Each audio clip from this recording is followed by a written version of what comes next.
আপনি যদি আমাদেরকে পাঠাইলেন, কিন্তু আলকামা মৃত্যুবরণ করে না, আলকামার মরণ হয় নাই। আলকামা মৃত্যু যন্ত্রণায় বড় কষ্ট পায় গো নবী। কত মানুষ দেখেছি রে মৃত্যু যন্ত্রণায় জিহ্বা বাইর হয়ে গেছে। আজরাইল যখন হাজির হয়ে যাবে, চোখ দুটি বড় বড় হয়ে যায়। ওরে কিছুদিন আগে এক বাইরে জানাজা পড়লাম, দেখি মরণের পরে পায়খানা করে দিছে, চোখ দুটি বড় বড় হয়ে গেছে। অনেকবার চেষ্টা করলাম চোখ দুটি বন্ধ করার জন্য, বন্ধ করতে পারি না রে। আইরে মরণের পেয়ালা পান করতে হবে, এই দুনিয়ার কিচ্ছু নিয়ে যেতে পারবা না। এই দুনিয়ার সম্পদ দিতে পারবা না, বাড়ি নিতে পারবা না, গাড়ি নিতে পারবা না, বালাখানা নিতে পারবা না। জন্মের মতো বিদায় হয়ে যেতে হবে। এ দুনিয়ার মুসলমান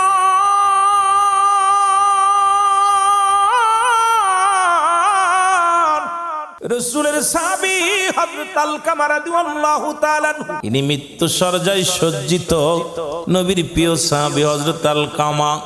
মরণ হয় না। আল্লাহর নবী সাহাবীরা বলে, ইয়া রাসূলুল্লাহ, ইয়া হাবিবাল্লাহ, নবী গো। আল্লাহর নবী বলেন, কি বলতে চাও বলো। বলে, হুজুর আপনার প্রিয় সাহাবী রাসূলের প্রিয় সাহাবী হযরত আলকামা আজ কিছুদিন হয়ে গেল মৃত্যু যন্ত্রণা। আল্লাহর নবী বলে, সাহাবীরা রে, তাড়াতাড়ি যাও, তাড়াতাড়ি যাও, আমার আলকামার চারিপাশে দাঁড়াইয়া। রাসূল বলছে, যখন মৃত্যু ব্যক্তি যখন মৃত্যুর দুয়ার আজরাইল যখন এসে যায়, খবরদার এই সমস্ত মানুষের পাশে দাঁড়াইয়া, এই মানুষের পাশে বসিয়া দুনিয়াবি কোনো আলোচনা করা যাবে না। রাসূল ঘোষণা করে দিয়ে গেছে, যখন কোনো মানুষ তোর দ্বারে পৌঁছে যায়, যখন কোনো মানুষ মৃত্যু শয্যায় সজ্জিত হয়, তার চারিপাশে দোয়া কালাম পড়ার জন্য রাসূল হুকুম দিয়েছেন, খবরদার দুনিয়াবি কোনো আলোচনা করবা না। কারণ ঈমান হারায় যেতে পারে, যে কোনো মুহূর্তে ঈমান নষ্ট হয়ে যেতে পারে। ঈমানবিহীন যদি মারা যায়, ওই ব্যক্তির জাহান্নাম ছাড়া কোনো গতি হবে না। এই যে রাসূল এই জন্য হুকুম দিছে, আমার সাহাবীরা রে, তোমাদের পিতামাতা আপনজন যখন মৃত্যু শয্যায় সজ্জিত হবে, তার চারিপাশে যত দোয়া দুরুদ আছে কালেমা পাঠ করবা, দোয়া দুরুদ পড়বা, দুরুদ শরীফ পড়বা। কারণ ইহা দ্বারা ওরে মুসলমান রহমতের ফেরেশতা চারিদিকে বন্টন থাকবে, মৃত্যু যন্ত্রণা কমে যাবে, মালাকুল মউত আসানের সঙ্গে জানটা বাইর করবে। আর পিতামাতার নসিবে যদি কালেমা জুটে যায়, তোমার পিতামাতার জীবনটা বড় ধন্য হয়ে যাবে। জোরে বলেন না মারহাবা। এ মুসলমান গভীর মনোযোগ। রাসূলুল্লাহ বলেন, সাহাবীরা তোমরা যাও, তোমরা যাইয়া আমার আলকামা চারিপাশে কালেমা পড়ো, আমার আলকামা চারিপাশে দোয়া করো, তার জন্য মৃত্যু যন্ত্রণা একটু লাঘব হয়ে যায়, আরামে মরণ হয়। সাহাবীরা আসিয়ার আলকামা চারিপাশে দাঁড়াইয়া সারা দিন ভরে দোয়া করে, নফল নামাজ পড়ে দোয়া করে, দুরূদ শরীফ পড়ে, খতম শরীফ পড়ে। নবীজির সাহাবীরা নবীর সাহাবীর চারিপাশে ঘিরে দাঁড়ায়া দাঁড়ায়া দোয়া করে, বসে বসে দোয়া করে। কিন্তু সন্ধ্যা গণে আসলো, মৃত্যু হয় না, মৃত্যু যন্ত্রণাও কমে না।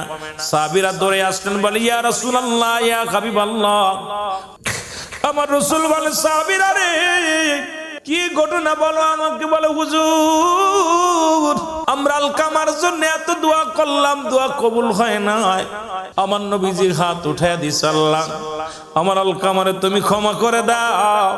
আমার আল্লাহ কয়, জিবরিল তাড়াতাড়ি যা আমার হাবিবরে বলে দিয়া গায়, আজকে দোয়া আমি কবুল করতে পারবো না।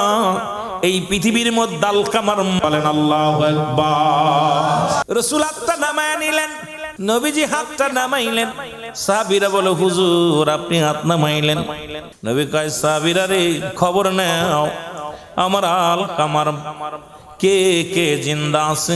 নবীজি বলেন, কে কে জিন্দা আছে। সাহাবীরা বলে, হুজুর ঘরের মধ্যে দেখলাম তার মা দুঃখিনী আছে, এই দুনিয়ার মধ্যে মা জিন্দা আছে। জিবরিল আমিন বলে গেছেন মা জিন্দা আছে। আজকে মার পাগলেরা শোনো, বাবার পাগলেরা শোনো, মার মনে দুঃখ দিয়া পিতা মাতার নাফরমানি সন্তান কাবা শরীফের ইমাম যদি হও, চট্টগ্রামের জামিয়ার শিক্ষক হও আর চট্টগ্রামের বড় মসজিদের খতিব হও, কসম আল্লাহর বলতেছি পিতা মাতার নাফরমানি সন্তান জাহান্নামী, জাহান্নামী, জাহান্নামী। জোরে বলেন ঠিক কিনা? আমার নবীজি রওনা হয়ে গেলেন, ঘরের ভিতরে সালাম দেয়, আসসালামু আলাইকুম আলাল বাইত। ভিতর থেকে আওয়াজ আসে আলাইকুম আসসালাম। নবী কয় মা গো, আমি আল্লাহর নবী রাহমাতাল লিল আলামিন।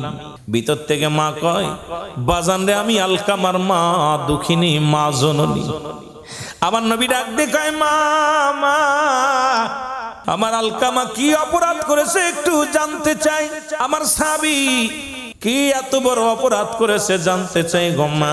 দুঃখিনী মা ডাক দিয়ে কয় নবী গো, খোদাকে কসম করে বলি, আলকামা জীবনে এক ওয়াক্ত নামাজ ছাড়ে নাই, আলকামা জীবনে রোজা ছাড়ে নাই, আলকামা জীবনে অন্যায় করে নাই, কারুর গায়ে হাত দেয় নাই, আলকামা কোনদিন জুলুম করে নাই, আলকামা কোনো অপরাধ করে নাই।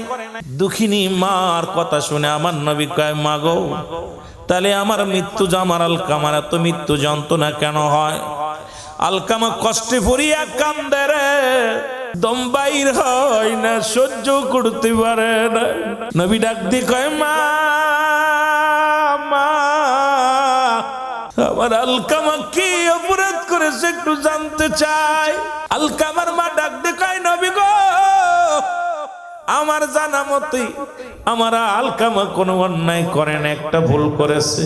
সেই ভুলটা হলো সারা জীবন বড় পরামর্শ অনুযায়ী চলতো। আমি দুঃখিনী মায়ের কোনো কথা মূল্যায়ন করতো না, মনে বড় কষ্ট পেয়েছি রে বাবা। আজকে বউ পাইয়া মাকে বলে যায়, আমরা অনেক যুবক আছি, মা বাবা রাত্রেবেলা ঘুমের ঘরে আমি বলি এইটা মা হল, ওই যে বউ হলো একটা বলিয়াম, ওই যেমন মোবাইলের বলিয়াম, রেডিওর বলিয়াম, কানের করে সব সময় বেন বেন করিয়া আপনার মায়ের বিরুদ্ধে অভিযোগ দেয়।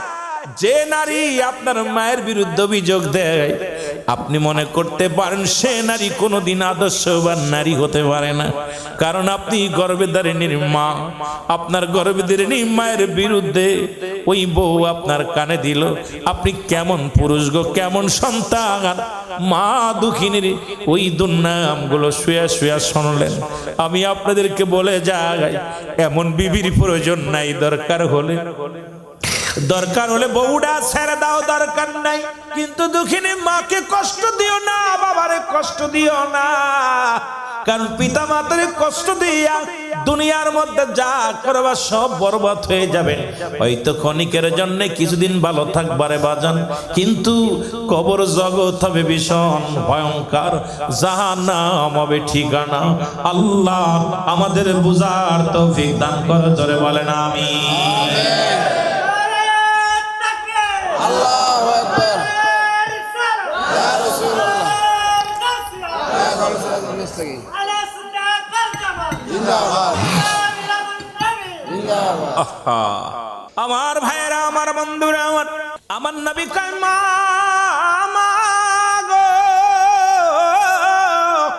আপনি আলকামারে ক্ষমা করে দেন, মাফ করে দেন। আলকামার মা কয় বাজান রে, ওর কথা দ্বারা আমি মনের ভিতরে এত কষ্ট পেয়েছি, বিবিকে মূল্যায়ন করতে আমাকে মূল্যায়ন করতো না। আমি দুঃখিনী মা, অন্তরে বড় ব্যথা পেয়েছি, আমি কোনোদিন ওরে ক্ষমা করতে পারবো না। আমার নবী সাহাবীদের ডাকতে বলে, সাহাবীরা আর দেরি করিস না, আমার আলকামা মৃত্যুবরণ করলে হবে জাহান্নাম ঠিকানা, সুতরাং জলদি করে খড়ি নিয়ে আয়, আগুন নিয়ে আয়, আমার আলকামারে পোড়ায়া দুনিয়া থেকে ভস্ম করে দিব। খড়ি আনা হলো, আগুন আনা হলো, চিতা সাজাইয়া আগুন ধরানো হলো। আলকামার বডিখানা নবী হুকুম দিলেন, যাও বডিখানা নিয়ে আগুনের মধ্যে মেরে দাও। জানালা দিয়া দেখতে পাইলেন জনম দুঃখিনী মা কলিজার টুকরা সন্তানকে ধরে নিয়ে যে আগুনে ফেলার জন্য একটা চিৎকার মেরে ডাক দিয়ে বলে, নবী গো, মায়ের নবী, এ মুহাম্মদ, মুহাম্মদ রে, আমি তোমাকে অনুনয় বিনয় করি, আমি দুঃখিনী মা, বেঁচে থাকতে রে আমার কলিজার টুকরার গায়ে আগুন দিও না। আমার কলিজার টুকরার গায়ের মধ্যে যদি আগুন দাও আমি সহ্য করতে পারবো না। আমার সামনে আমার কলিজার টুকরার আগুনে ফেলায় না। সঙ্গে সঙ্গে আমি আমার সন্তানের মাফ করে দিলাম। সঙ্গে সঙ্গে আলকামা কালেমা জবান দিয়ে বাইর হয়ে গেছে, লা ইলাহা ইল্লাল্লাহু সাল্লাল্লাহু আলাইহি ওয়াসাল্লাম, আশহাদু আল্লা ইলাহা ইল্লাল্লাহু ওয়াহদাহু লা শারীকা লাহু ওয়া আশহাদু আন্না মুহাম্মাদান আবদুহু ওয়া রাসূলুহু। কপাল কত ভালো, খালি মা বলছে বাজানরে আমি মাফ করে দিলাম। সঙ্গে সঙ্গে আলকামার জবান দিয়ে কালেমা বের হয়ে গেছে। আলকামার জবানে কালেমা শাহাদাত পাঠ করতেছে, কালেমা তিয়্যিবা পাঠ করতেছে। পাঠ করতে করতে চিরনিদ্রায় গেছে। জোরে বলেন না মারহাবা। আর একটু জোরে।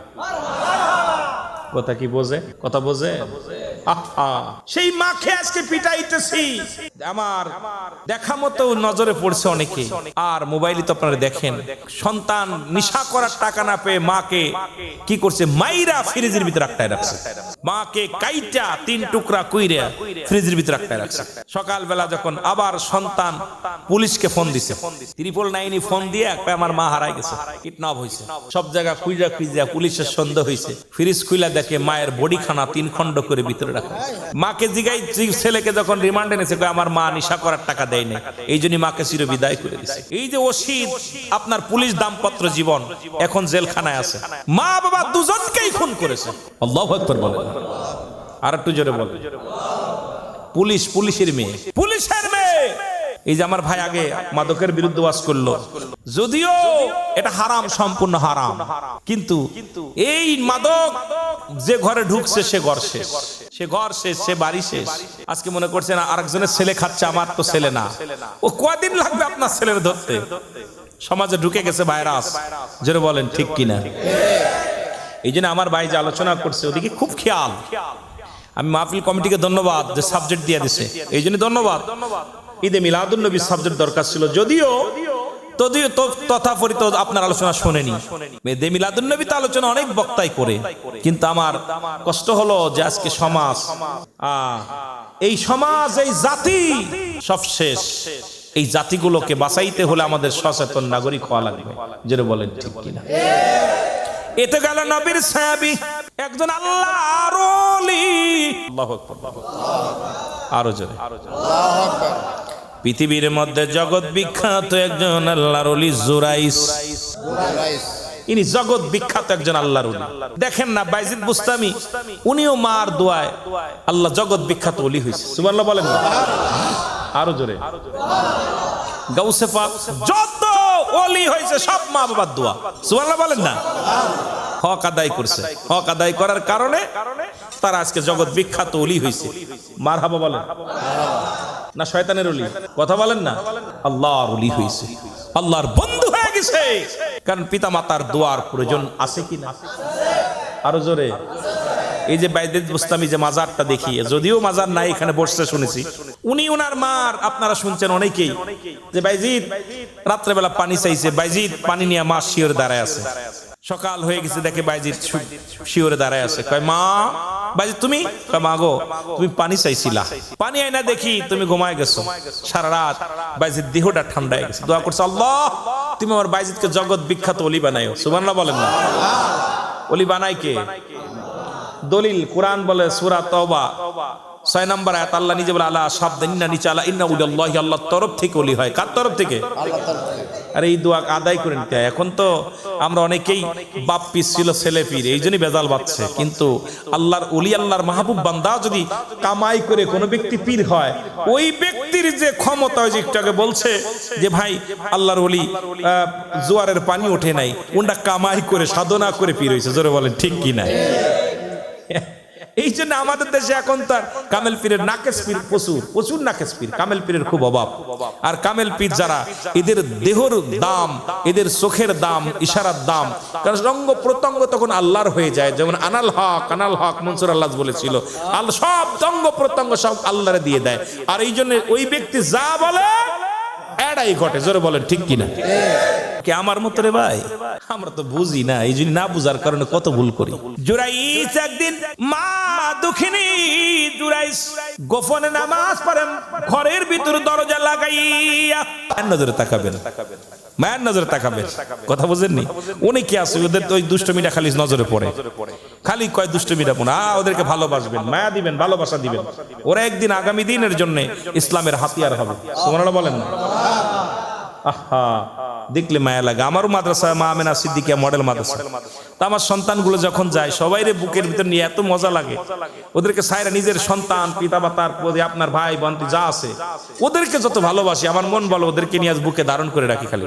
কেন দূরের কোথায় বাপ মা থুইয়া ওরা এখানে পড়ে আছে, ওদেরকে ভালোবাসা দিতে হবে। ওদেরকে আপনারা যারা মুরব্বীরা আছেন, গার্জা মুসল্লি আছেন, সবসময় ওদেরকে ভালোবাসবেন, এসে মাথায় হাত বোলাই দিবেন, ভালোটা পরামর্শ দিবেন।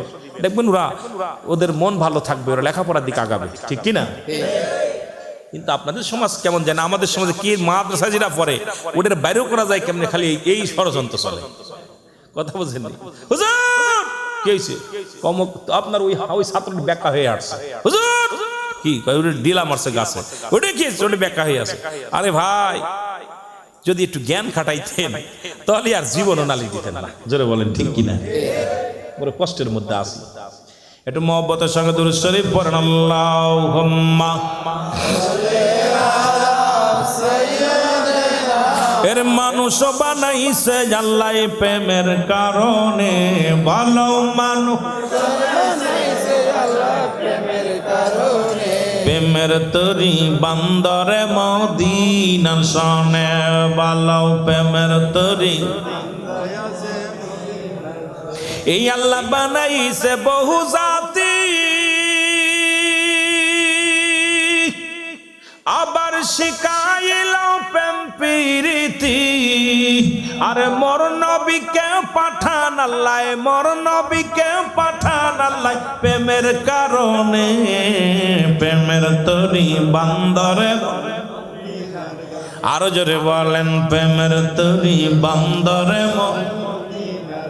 এর মানুষ বানাইছে আল্লাহ প্রেমের কারণে, ভালো মানুষ বানাইছে আল্লাহ প্রেমের কারণে। এর প্রেমের তরি বান্দরে মদিনা শোনে, ভালো প্রেমের তরি বান্দর। এই আল্লাহ বানাইল আসমান জমিন, আর বানাইল রাত্র আর দিন। আরে মোর নবীকে পাঠান আল্লাহ, মোর নবীকে পাঠান আল্লাহ প্রেমের কারণে, ভালো মোর নবীকে পাঠান আল্লাহ প্রেমের কারণে। প্রেমের তরি বান্দরে মদিনা শোনে, ভালো আল্লাহ বানাইল বহু জাতি, আবার শিখাইল প্রেম প্রীতি। আমার নবীকে পাঠাইলেন আল্লাহ, হাবিবকে পাঠাইলেন আল্লাহ প্রেমের কারণে, প্রেমের তরি। দুনিয়াটা সৃষ্টি করছে আল্লাহ নবী রাসূলের প্রেমের সাথে ভালোবাসা। আহা, আসমান জমিন বানানোর হাকিকত, সৃষ্টির রহস্যটা পড়বেন, সৃষ্টি জগতের রহস্যটা পড়বেন, যে আমার নবীর দরজা কত দূরে, নবীর দরজা কোথায়, এই সৃষ্টি জগৎ কেন বানাইল, আর এর হাকিকতটা কি, আরে আগে কারে বানাইল, কেন সৃষ্টি করলো দুনিয়া আসমান জমিন, এগুলো সব হাকিকত সৃষ্টির রহস্য পড়লে মজা লাগে, খালি দেখতে চিন্তা করি। আহা, সবের মূল রাহমাতাল লিল আলামিন। সন্তানের দায়িত্ব, কর্তব্য। প্রতিটা সন্তান তার পিতামাতার 14টা হক আছে। ইন্তেকালের আগে হলো 7টা হক, ইন্তেকালের পরে হলো 7টা হক। এই 14টা হক প্রতিটা সন্তানই তার বাবা মায়ের এই 14টা হক আদায় করতে হবে। তার ভিতরে জীবিত থাকা 7টা, পরে 7টা। আল্লাহ আর একটু জোরে বলেন। রাসূল আকরাম সাল্লাল্লাহু আলাইহি সাল্লাম বয়ান করছেন, একদিন বলতেছে, ও আমার সাহাবীরা, তোমরা কেউ কি কবুল হজের সওয়াব পাইতে চাও? সাহাবীরা বলেন, ইয়া রাসূলুল্লাহ, ইয়া হাবিবাল্লাহ, কে বানা চায়? আপনারা কি কবুল হজের সওয়াব পাইতে চান? জোরে বল, কে বল, কে কে চান? কে কে চান একটু হাত উঠান। আজকে দিনটা চলে গেল, আজকে ইয়ামুল সফে, ইয়ামুল জুম্মা, গতকাল জুম্মার দিন চলে গেছে। আজকে সপ্তাহের প্রথম দিন শনিবার, ছুটির দিন ছিল, বাংলাদেশে ছুটির দিন ছিল।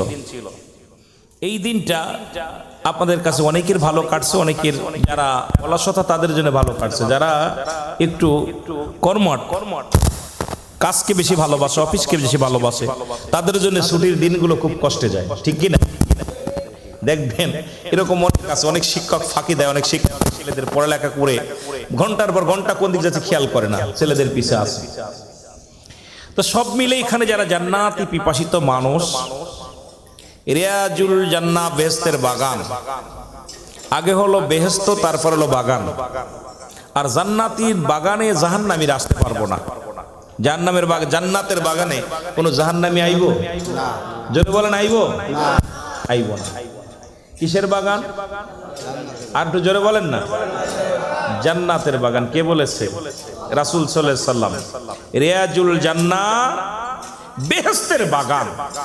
যেমন আম গাছ, জাম গাছ, কাঁঠাল গাছ, ফলের পরিচয় গাছের পরিচয়, ফলের গুণে গাছের পরিচয়। এই গাছটা কি, যখন ফল ধরবে ওটা আপেল গাছ, ওটা আম গাছ, জাম গাছ, আগে ফল তারপরে গাছ।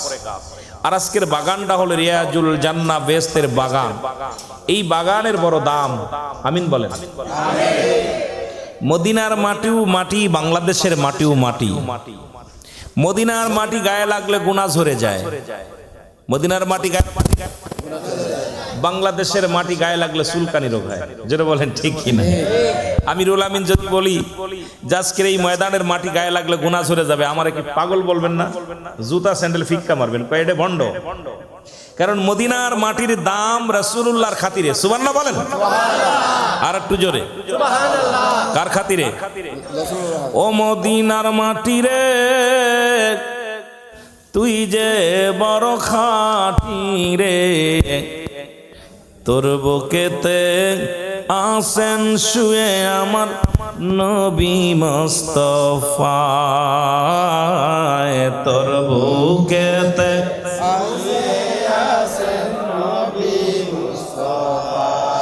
ধন্য হলো মক্কাবাসী, ধন্য মায়া মেনা,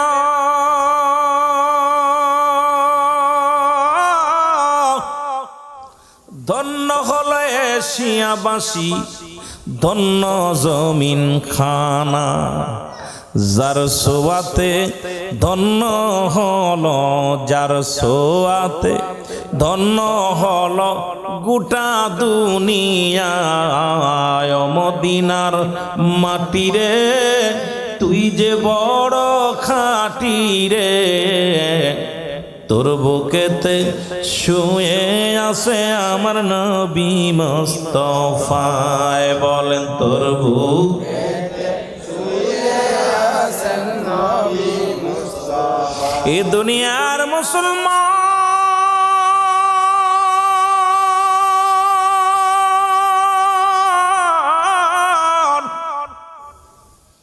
বলতেছিলাম, মদিনার মাটিও মাটি, বাংলাদেশের মাটিও মাটি। মদিনার মাটি গায়ে লাগলে গুনাহ ঝরে যায়, বাংলাদেশের মাটি গায়ে লাগলে চুলকানি রোগ হয়। মদিনার বুকে একখানা পাথর আছে, যার মধ্যে চুমা দিলে গুনাহ মাফ হয়ে যায়। আসেনি? হাজি ভাইয়েরা দৌড়াদৌড়ি করে পাথরের মধ্যে চুমা দেয়, যে পাথরের মধ্যে চুমা দিলে জীবনের গুনাহ মাফ হয়ে যায়। আপনাদের চট্টগ্রাম রেল স্টেশনে, সুন্দর রেল স্টেশন, এর মধ্যে সুন্দর সুন্দর পাথর পাওয়া যায়। এই পাথরের মধ্যে চুমা দিলে প্রস্রাবের গন্ধ পাওয়া যায়। ঠিক কি জোরে কোন ঠিক কি? পাথরে পাথরে বেশ কম আছে কিনা বলেন? আছে। মাটিতেও মাটিতে বেশ কম আছে। মদিনার মাটিও মাটি, বাংলাদেশের মাটিও মাটি। মদিনার পাথরও পাথর, বাংলাদেশের পাথরও পাথর। আজকের বাগানটা রিয়াজুল জান্নাহ বেহেশতের বাগান। এর দাম বাড়ছে কোরআন হাদিসের জন্য, ওলামা একরামের জন্য। আজকের যে ময়দানে যত দাম, আগামীকাল এই দাম থাকবে না। এই বাগানটার নাম হলো রিয়াজুল জান্নাহ বেহেশতের বাগান। ধরে বলেন মারহাবা। আগামীকাল যদি কেউ বলে এটা রিয়াজুল জান্নাহ বেহেশতের বাগান, ওই রকম পাগল। হাফেজ সাহেবের ওই পাগল, দুই হাফেজ সাহেবের এরা পাগল হয়েছে। আমার তো পাইবো না কাছে, দুই হাফেজ সাহেব ইমাম সাহেবের পাইবো। মহল্লা যারা নেতৃবৃন্দ আছে আর এরা পাগল হয়েছে। কিন্তু আজকে পৃথিবীর কোন আলেম খণ্ডন করতে পারবে না। এই বাগানটা হলো রিয়াজুল জান্নাহ বেহেশতের বাগান। মারহাবা। এই জান্নাতের বাগানে বসেছেন রাসূল বলে সাহাবীরা, আমি নবী ঘোষণা করলাম তোমরা কেউ কি কবুল হজের সব পাইতে চাও? সাহাবীরা বলে হুজুর কে বা না চাই? আমার নবী বললেন যাদের পৃথিবীর মধ্যে পিতা মাতা জিন্দা, বাবা জিন্দা, মা জিন্দা, বাড়িতে যে সালাম দিবে আসসালামু আলাইকুম মা, আসসালামু আলাইকুম বাবা, সঙ্গে সঙ্গে তার আমল নামায় একটা কবুল হজের সব লেখা হয়ে যাবে। জোরে বলেন মারহাবা। কেডা কেডা মা বাবারে সালাম দেন? একটু হাত উঠায় দেখায় দেন, মারে সালাম দেন। কি কে? প্রেমিকারে সকাল সন্ধ্যা সালাম দাও, প্রেমিকের সালাম দাও, বন্ধুরে সালাম দাও। কিন্তু মায়ের সালাম দিতে গেলে লজ্জা লাগে, কারণ মাস্টার ইবলিস তো খস কবল হতে দিবে না। মাস্টার ইবলিস তো এই নেকির কাজ করতে দিবে না। যে ব্যক্তি পিতা মাতার সালাম দিবে বাড়ি যাইয়া, ও যুবক, তিন শ্রেণী মানুষের দোয়া কবুল হয় না। তার মধ্যে এক নাম্বার হলো পিতা মাতার নাফরমানি সন্তান, দুই নাম্বার হলো এতিমের মাল ভক্ষণকারী, তিন নাম্বার হলো মুসলমান রেওয়াকারী, অহংকারকারী, যার অন্তরে হিংসা আছে, হিংসুটে মানুষ। এই তিন শ্রেণীর মানুষের হজ, যাকাত, কুরবানি, পৃথিবীর আমলগুলো সব বরবাদ হয়ে যাবে। জোরে জোরে চিল্লায় বলা যাবে না মারহাবা। আর একটু জোরে বলো আল্লাহু আকবার। এই তিন শ্রেণী মানুষ বাদ দিলে বাংলাদেশে খুব হিংসায় ভরা। আলেমদের মনে হিংসা, ইমামদের, আপনাদের ইমাম সাহেবের বেতন 30,000 হইলে আমি মনে মনে হিংসা করবো না। 20,000 টাকা বেতন পাই, ওইটা কেমনে দখল করা যায়? কি আসেনি বা কথা কয় না কেন? রুল আমিন সিদ্দিকী এত টাকা নাই মাহফিলে, এত পাত কোন ভাবে খাদানো যায়? এই যে হিংসা মানুষের ভিতরে ঢুকছে, কথা কন ঠিক কিনা বাবা? অহংকার, অহমিকা, হিংসা মানুষকে শেষ পুড়িয়ে দিতেছে। সমস্ত ইবাদত বন্দেগী পুড়িয়ে দিবে, জ্বালিয়ে দিবে সব। হিংসা, এটা বাদ দিতে হবে। হিংসা করতে হবে আমল নিয়ে। যে ব্যক্তি 2 রাকাত নামাজ পড়ছে আমি 3 রাকাত পড়বো, ও ব্যক্তি 1টা রোজা রাখছে আমি 5টা রাখবো, ও ব্যক্তি 2 টাকা দান করছে আমি 5 টাকা দান করবো, ও 2 বার সালাম দিচ্ছে আমি 5 বার সালাম দিব, ও 2 টাকা দান দেওয়ার করে আমি 5 টাকা দান করবো। এই প্রতিযোগিতা এটা হবে, এটা হিংসা করে লাভ আছে।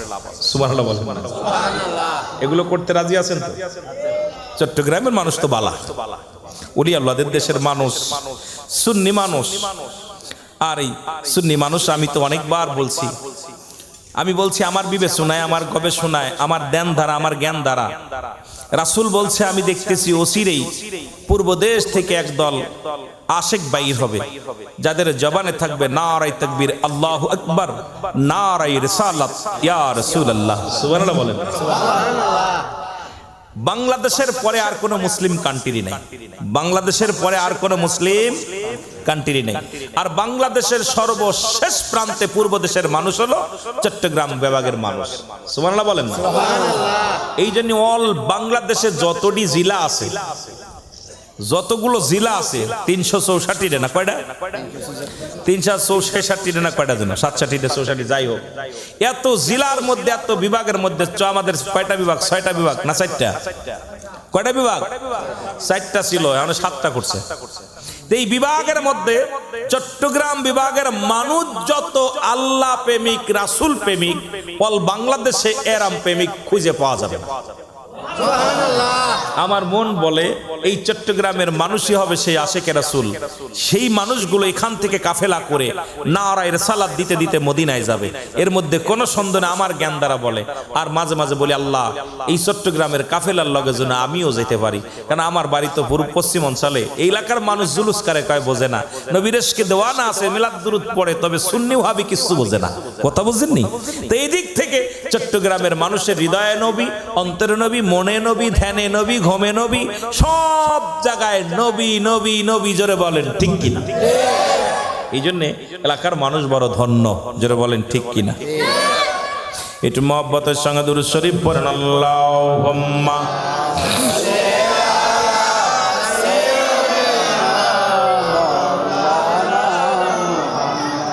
ওয়ালা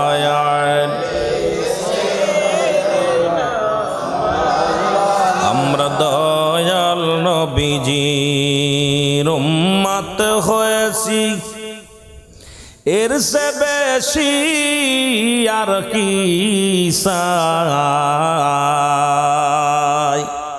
নবীর উম্মত হওয়ার জন্য অসংখ্য নবীর আফসোস করেছিল। আমরা বিনা দরখাস্ত বিনা আশায় এই নবীর উম্মত হয়েছি, মনে স্বাদ লাগে না? বলেন না, আমরা দয়াল নবীজির উম্মত এর সে বেশি আর কি চাই। নিদান কালে দয়াল নবী গো আপনাই জনি সঙ্গে পায়। আল্লাহুম্মা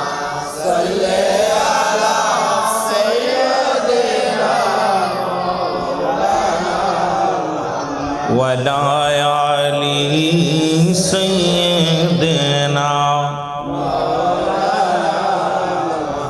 এ দুনিয়ার মুসলমান,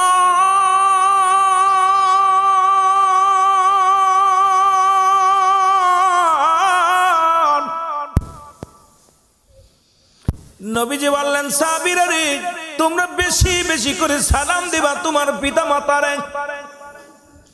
নবী দেখে রে কিছু সাহাবী ওখান থেকে উঠে নবীরা চোখের আড়ালে যাইয়া ফুফায়া ফুফায়া কান্দে, চোখের পানি গুলো ফেলায় ফেলায়। রাসূল আমার যা বলে, সাহাবীরা রে তোমরা কেন কান্দো? তোমাদের চোখে কেন পানি রে সাহাবীরা? বলে হুজুর আজ থেকে 3 দিন আগে আমার মা বিদায় হয়ে গেছে, আজ থেকে 10 দিন আগে আব্বা বিদায় হয়ে গেছে, আজ থেকে 1 মাস আগে মারে হারাইলাম, আজ থেকে 6 মাস আগে বাবা মারে হারাইলাম। তা যদি আগে পাইতাম কত বড় ফজিলাত আমরা বঞ্চিত হয়ে গেলাম, এত বড় নিয়ামত থেকে আমরা বঞ্চিত হয়ে গেলাম। ইয়া রাসূলুল্লাহ, ইয়া হাবিবাল্লাহ, এই কথাগুলো যদি আগে জানতাম আমরাও পিতা মাতার সালাম দিয়া নেকিতে অংশগ্রহণ করতে পারতাম। নবী গো আমাদের মা নাই বাবা নাই রে, ইয়া রাসূলুল্লাহ, ইয়া হাবিবাল্লাহ, মনে বড় ব্যথা, মনে বড় কষ্ট। আমাদের দুনিয়ার মধ্যে জিন্দা নাই আব্বা মা। আমার নবী ডাক দিয়ে বলে, উম্মতিরা রে তোমরা কি জানো না আমিও নবী এতিম, আমার মা নাই আমার বাবা নাই। যখন আমি 6 মাস মায়ের গর্ভে বাবা বিদায় নিয়ে গেছে, জীবনের চামড়ার চোখ দিয়ে আম্মা বাবাকে দেখি নাই। যখন আমার বয়স 6 বছর বয়স, মা দুনিয়া থেকে বিদায় হয়ে গেছে। 6 বছর 6 মাস যখন বয়স, আমাকে আদর করত আমার দাদা আব্দুল মুতালিব, সেও বিদায় হয়ে গেছে। এরে মুসলমান শোনে নাও, শোনে নাও, চাচা আবু তালিব উনিও লালন পালন করতেন, উনিও বিদায়। পৃথিবীর মধ্যে আমার মতো এতিম কেউ নাই, আমার মতো অসহায় কেউ নাই। আমার আল্লাহ ডাক দে কয় জিবরিল রে, সাহাবীদের চোখেও পানি, নবীর চোখেও পানি। আমার নবীও কান্দে, সাহাবীরাও কান্দে। দৌড়ায় যাও, যাদের আব্বা মা দুনিয়ার মধ্যে নাই তাদেরকে জানাই দিয়ে আসো। রে আদম নবী দোয়া করেছিল, আমার সাথে পড়েন, রব্বানা জালামনা আনফুসানা ওয়া ইল্লাম তাগফির লানা ওয়া তারহামনা লানাকুনান্না মিনাল। আদমরাও তো দোয়া শিখায় দিছে রব্বে কারীম। আদম দোয়া করে, আল্লাহ আমার রব, ও আমার প্রতিপালক, আমি জালিমদের অন্তর্ভুক্ত হয়ে গেছি, আমারে তুমি ক্ষমা করে দাও। আর আখিরি নবীর দোয়া শিখায় দেয়, উম্মতিরা কান্দে, নবীও কান্দে রে। আমার আল্লাহ কয়, হাবিব আপনার চোখে পানি, আপনার সাহাবীদের চোখে পানি আমি সইতে পারি না রে। আমার আল্লাহ কয়, জিবরিল যাও, আমার নবীরে জানায় আসো, রব্বিরহামহুমা কামা রব্বায়ানি সগীর। জোরে জোরে বলেন, রব্বিরহামহুমা কামা।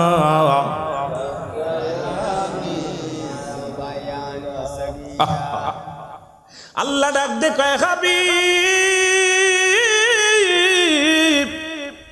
আপনিও বলেন, আপনার উম্মতিরাও বলবে, আমার রব, আমার প্রতিপালক, আমার আল্লাহ, আমার পিতা মাতার সগীরা গুনাহ মাফ করে দাও, কবিরা গুনাহ মাফ করে দাও, জানা গুনাহ মাফ করে দাও, অজানা গুনাহগুলো মাফ করে দাও। জিবনি রব্বি কারীম, এ রব্বি কারীম, আমাদের পিতা মাতা আমাদেরকে লালন পালন করেছে, আমাদের জন্য কষ্ট করেছে, তুমি সেমনি আমাদের পিতা মাতারে রহমতের কোলে তুলে নাও। কারণ আমার নবী রহমতের নবী, নবীজিকে আল্লাহ তামাম পৃথিবীর রহমত দিছে। আল্লাহ কমা আরসালনাকা ইল্লা রাহমাতাল লিল আলামিন। সুবহানাল্লাহ বলেন। নবীজি উম্মতের জন্য রহমত, আসমানের জন্য রহমত, জমিনের জন্য রহমত। শুধু তাই নয়, নবী বলে, আমার নবী কয়, হায়াতি খায়রুল লাকুম, ওই উম্মতিরা আমার হায়াতের জিন্দেগিটা উম্মতের জন্য কল্যাণ স্বরূপ গো। সুবহানাল্লাহ, আস্তে কইতেন। আল্লাহর নবী উম্মতিরা রে, আমি নবী দুনিয়ার মধ্যে আগমন করলাম আমার উম্মতের কল্যাণ স্বরূপ। আমার উম্মতের সঙ্গে কথাবার্তা বললাম, উম্মতের সঙ্গে চলাফেরা করলাম, উম্মতের সঙ্গে কেমনে জীবন যাপন করতে হবে এটা আমাকে দিয়া করাইলেন আমার আল্লাহ। উম্মতের জন্য রহমত স্বরূপ পাঠাইছে আমারে, সেই নবী দুনিয়ার মধ্যে আগমন করেছে রে মুসলমান। আবার নবী কও ফাতি খায়রুল লাকুম, উলামা ইকরাম গভীর মনোযোগ। নবী কও মুসলমান গভীর মনোযোগ, ও মামাতি খায়রুল লাকুম, নবী কও উম্মতিরা রে, এই দুনিয়া থেকে আমার বিদায়টাও হলো আমার উম্মতের জন্য কল্যাণ স্বরূপ। সুতরাং নবী আইছে আমাদের জন্য কল্যাণ স্বরূপ হইয়া, বিদায় নিছে কল্যাণ স্বরূপ হইয়া। সুতরাং নবী লাগবে কবরে, নবী লাগবে হাসরে, নবী লাগবে ফুলসিরাতে, নবী লাগবে ইয়াউমুল কিয়ামতের ময়দানে। নবী বিনে কোনো বান্ধব নাই, নবী বিনে কোনো দরদি নাই। এই জন্য নবীরে ভালোবাসতে চাই কি চাই না? আর একটু জোরে জোরে চিল্লায় বলেন, চাই কি চাই না? এরে আমার মনের জল্পনা কল্পনা, নবী যাব আমি সোনার মদিনা, বলো যাব আমি সোনার মদিনা, আরো জোরে বলেন, যাব আমি সোনার মদিনা। এরে আমার মনের জল্পনা কল্পনা, নবী যাব আমি সোনার মদিনা। এরে নবীজিকে ভালোবাসি, মনটাই আমার অনেক খুশি, নবীজিকে ভালোবাসি, মনটাই আমার অনেক। এরে নবীজিকে ভালোবেসে তৃপ্তি মেটে না, বলো নবী না গো যাব আমি সোনার আরো জোরে বলেন যাব আমি সোনার রে আমার মনের জল্পনা কল্পনা নবী যাব আমি এরে নবীর নামে এত জাদু ডাকিলে মনে হয় মধু নবীর নামে এত জাদু আরে এই মধু কোথাও মেলে না বলো এই মধু কোথাও না গো যাব আমি সোনার আরে যাব আমি সোনার মদিনা বলো যাব আমি সোনার মদিনা ওরে আমার মনের জল্পনা কল্পনা নবী যাব আমি সোনার মদিনা এলাকাবাসীর যত গণা মাফ করে দাও মাবুদ মওলা এলাকাবাসীর যত গণা মাফ করে দাও মাবুদ মওলা মাফ করে দাও নবীর ওসিলায় হায় হায় মাফ করে দাও নবীর ওসিলায় গো যাব আমি সোনার মদিনা আরো জোরে বলেন যাব আমি সোনার মদিনা এ আরে যাব আমি সোনার মদিনা রে আমার মনের জল্পনা কল্পনা নবী যাব আমি সোনার মদিনা এর যাব আমি সোনার মদিনায় বলো যাব আমি সোনার মদিনা রে আমার মনের জল্পনা কল্পনা নবী যাব আমি সোনার মদিনা না আল্লাহুম্মা সাল্লি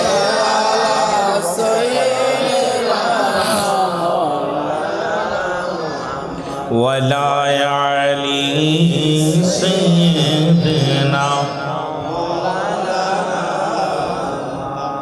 এই জন্য নবী বলছে তোমাদের পিতামাতা যখন বুড়া হয়ে যাবে গো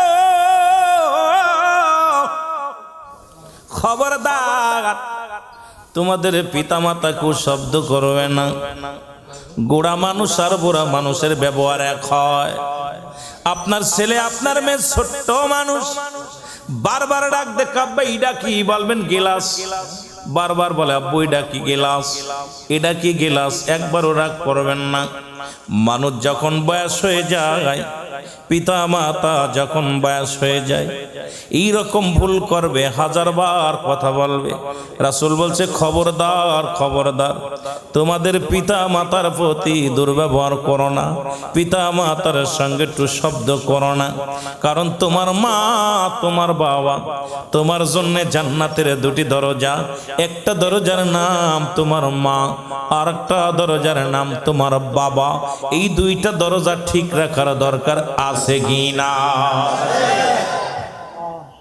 এই জন্য দেখ বুড়া মানুষ ভুল করবো এই যে এই বয়সগুলো এখন এই বয়সে রাগ বেশি রাগ হবে শরীরে অনেক ছেলেরা বুড়া হয়েছে এখন বেশি বেশি রাগ করে রাসূল নিজে বলছে যখন বুড়া হয়ে যায় মানুষ বুড়ো মানুষের যে চরিত্র ঠিক ওর ভিতরে সব চলে আসে ওই ব্যক্তির সব বুড়ো মানুষের যে খাসলাত গুলো বুড়া আর বুড়া এই নবী কইছে যখন মানুষের দাড়িগুলো পাক ধরে বয়স হয়ে যায় তখন এই মানুষগুলো অনেক ভুল করবে অনেক দেখা যায় কথা বলতে গেলে অনেক সময় নেটে দেখি কদিন আগে দেখলাম বাবারে জামাল বাবার ছেলের নাম জামাল ছেলে গাছের লগে বাবারে বাইন্দা পিটাইতেছে ছেলে বারবার বাবাই বলতে জামাল খবরদার আর মারিস না আব্বা আমার মারিস না মাফ চাই আমি আশ্চর্য হয়ে গেছি ছেলে পিটাইতেছে আর বাবাই মাফ চাচ্ছে জামাল রে আমি তোরে মানুষ করছি কত কষ্ট করে তোর গায়ে যখন টাচ লাগতো তোর গায়ে যখন মশাই কামড় দিত আমি ঘুমাইতে পারতাম না তোর গায়ে দুলা লাগলে আমি আদর করে ময়লা দেখি নাই কোলে নিছি জামাল রে আর মারিস না আমি এটা দেখি আমি নিজের ধৈর্য ধরতে পারি নাই এরা মানুষ আপনাদের চট্টগ্রামেও বাবাকে কেটে 5 টুকরা করে পানির নিচে রেখে দিছে বড় দুঃখ যখন বুড়া হয়ে যায় বাবা একটু কাশি দিলে বাবা একটু অসুস্থ বোধ মনে করলে ছেলের আমরা বোঝা মনে করি আপনার বোঝা উচিত আপনিও বুড়া হবেন আপনি এরকম বুড়া হতে হবে আমাকেও বুড়া হতে হবে আমার বাজানেরা এই রাসূল সাল্লাল্লাহু আলাইহি ওয়াসাল্লাম এই জন্য বলছে যখন বুড়া এবং বুড়া বুড়া মানুষ যেমন তাদের দিক শক্তি হারিয়ে ফেলে, বুড়া মানুষ যেমন তাদের দিক শক্তি থাকে না, তারা যে কোনো মানুষ বারবার প্রশ্ন করে, একটা ভুল কাজ করে, ঠিক বুড়া বয়সেও ঠিক এরকম হবে। তখন এইটাকে যে ব্যক্তি ট্যাকেল দিয়ে পিতা মাতার প্রতি সৎ ব্যবহার করবে, সদাচরণ করবে, রাসূলুল্লাহ বলছে আমি নবী ইয়াউমুল কিয়ামতের ময়দানে এদের জন্য উত্তম ব্যবস্থা রেখে দিব। জোরে বলেন না সুবহানাল্লাহ। আল্লাহও রাখবে, রাসূলও রাখবে। কে রাখবে? রব্বি কারিমও রাখবে, আমার নবীজিও খুশি হবে, আমার বাবারা। তা আমার রসুল তো পিতা মাতা দুনিয়ার মধ্যে ছিল না, এই জন্য যার যেটা নাই সে সেটা বোঝে। আজকে পিতা মাতা প্রতিটা মানুষের মাথার উপরে ঢাল স্বরূপ বট গাছ। যাদের আব্বা মা নাই তারা বুঝতেছে তাদের বাপ মা কত বড় নিয়ামত। অসুস্থ হয়ে ঘরে পড়ে থাকলেও তার জন্য একটা বড় নিয়ামত। অসুস্থ হয়ে ঘরে পড়ে আছে আব্বা মা, আপনার জন্য একটা ঢাল। ওই বাবা মার চেহারা দিকে যখন কাজে বাইর হবেন রহমত, পিতা মাতার সালাম দিয়ে ঘর থেকে বাইর হবে, এটা নিয়ামত। কিন্তু যাদের নাই তারা এখন বুঝতেছি আমরা, যাদের আছে তার অনুভব করতে পারতেছি না। জোরে বলেন ঠিক কিনা, আরো জোরে বলেন ঠিক কিনা। এর মা বাবার কথা মতো যেজন চলে না, বলো মা বাবার কথা মতো যেজন চলে না, আল্লাহ নবীর দয়া তার পাবে না। বাইরে আল্লাহ নবীর দয়া তার হবে না। মা বাবা তোর আপন, তাদেরকে কর যতন। মা বাবা তোর আপন, তাদেরকে কর যতন। মার কলি যাই দুঃখ দিলে আল্লাহ সহে না, ওরে বাবার মনে কষ্ট দিলে আল্লাহ সহে না। আল্লাহ নবীর দয়া তার পাবি না। বাইরে আল্লাহ নবীর দয়া তার হবে না। মা বাবার কথা মতো যেজন চলে না, বলো মা বাবার মতো যে চলে না, আল্লাহ নবীর দয়া তার পাবি না। বাইরে আল্লাহ দয়া তার হবে না। দুদিনের সাথী পাইয়া তাদের বইল না, সুন্দরী বউ পাইয়া আমাকে বইল না। মায়ের মনে কষ্ট দিলে আল্লাহ সহে না। হায় মায়ের মনে কষ্ট দিলে